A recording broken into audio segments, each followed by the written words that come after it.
নমস্কার বন্ধুরা, আজ আমি রান্না করছি খাসির মাংসের পাতলা ঝোল। রবিবার মানেই একটু ভালো খাওয়া দাওয়া, তাই সেই হিসাবে আমি আজকে পাতলা ঝোল করছি। খাসির মাংস রান্না করার জন্য যা যা লাগছে সেটা হলো পেঁয়াজ, আদা, রসুন এবং খাসির মাংস। আমি কড়াইতে প্রথমে তেল দিয়ে দিচ্ছি। তেলটা একটু গরম হলে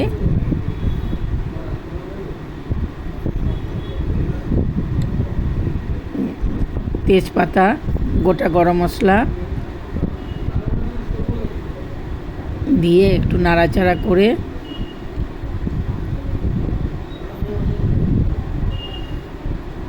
পেঁয়াজ দিয়ে দিলাম। পেঁয়াজটা ভাজা ভাজা হলে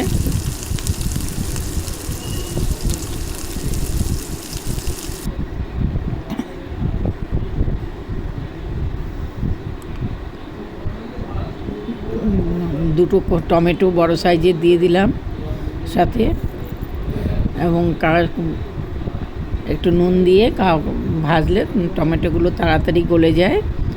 তাই এবার অ্যাড করছি আদা বাটা, রসুন বাটা,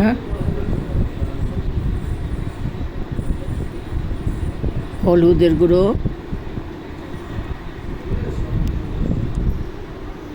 দিয়ে আর একটু নাড়াচাড়া করে আদা রসুনের গন্ধটা যাতে না থাকে তার জন্য একটু ভাজা ভাজা করে হতে দিচ্ছি। টমেটোগুলো বেশ গলে গেছে। এবার লঙ্কার গুঁড়ো দিলাম। একটু ঝালটা একটু বেশি দেওয়ার জন্য আমি 2 চামচের মতো লঙ্কার গুঁড়ো দিয়েছি। আপনারা আপনাদের ঝাল অনুযায়ী খাবেন।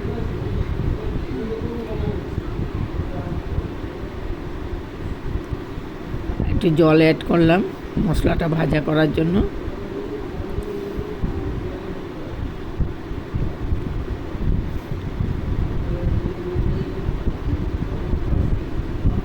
ধনের গুঁড়ো দিলাম।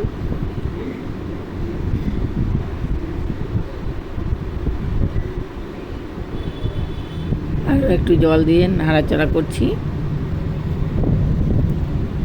মশলাটা বেশ ভাজা ভাজা হয়ে গেলে মাংসটা অ্যাড করে দেব।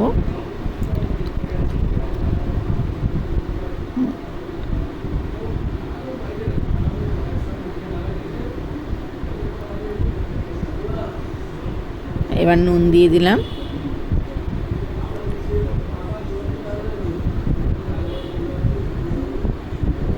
মশলাটা বেশ ভাজা হতে চলেছে, তেল থেকে মশলা ছেড়ে দিচ্ছে। একটু টক দই দিলাম।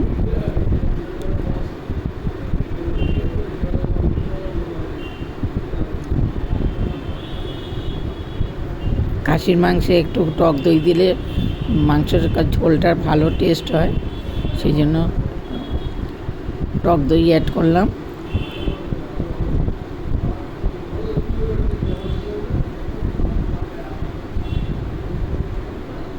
এবার মাংসগুলো দিয়ে দিলাম।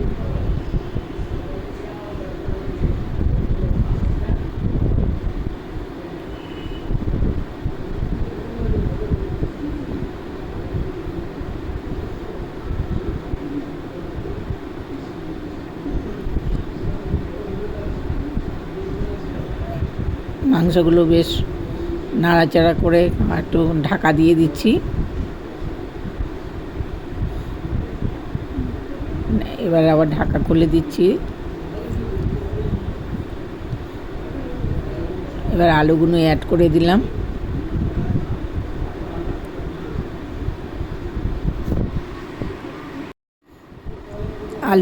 আলুগুলো আমি অ্যাড করে দিলাম। এগুলো ভাজিনি, এমনিতেই দিয়েছি। বেশ কী বলে, ভাজলে একরকম স্বাদ হয় আর কাঁচা দিলে আরেক রকম টেস্ট হয়। মনে হয় যেন মশলাটা পুরোটাই আলুর মধ্যে ঢুকে যায়, সেই জন্য আমি এমনি আলুই দিয়েছি। নুনটা আর একটু দিয়ে দিলাম। একটু অনেকটা তরকারি তো একটু কম হতে পারে, আর একটু দিয়ে দিলাম। এইবারে আবার একটু ঢাকা দিয়ে দেব।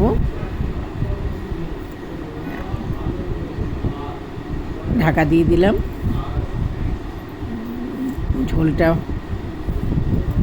মধ্যে একটু গরম মশলা ছড়িয়ে দিলাম।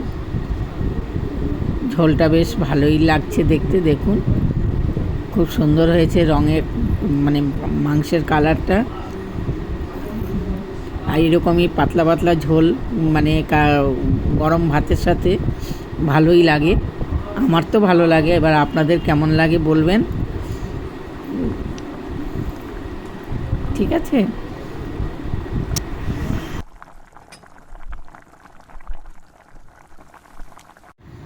আমার এই রান্নাটি যদি ভালো লাগে তাহলে সবার কাছে আমার অনুরোধ রইল লাইক অ্যান্ড কমেন্ট করার জন্য, এবং পাশে সাবস্ক্রাইব করে বেল আইকনটি প্রেস করে দেবেন।